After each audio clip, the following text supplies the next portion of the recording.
Hey guys, Video Vince with Camera Exchange, and today I wanted to talk about ND filters, specifically variable ND filters, and this one that ProMaster recently released. So let's get started.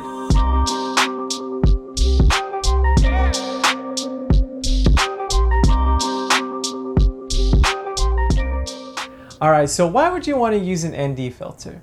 Let's take today for instance. It was a nice, bright and sunny day, and you have a wide aperture lens, let's say like a 51.4, and you want to take some long exposures or some shallow depth of field portraits, but you just can't because it's too bright.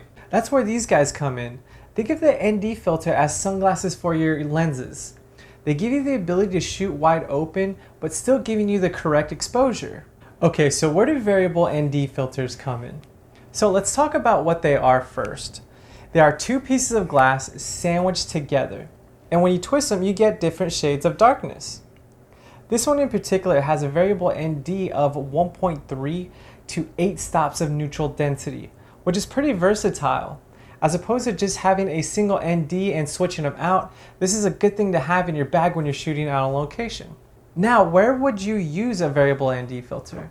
Apart from the examples that I gave you earlier, you're actually able to use this in video. When shooting video, you're not really able to change the shutter speed very often, so this thing comes in handy again when shooting on location.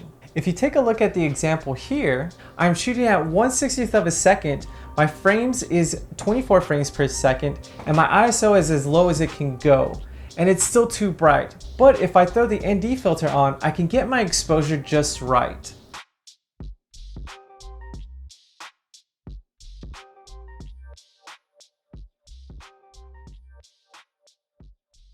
Okay, so I wanted to talk about this ND filter in particular.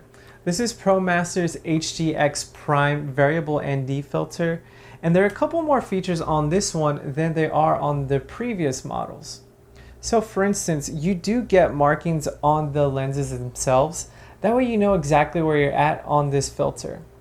You also have an X where it indicates where you might start to get that cross polarization X that is pretty common in variable ND filters.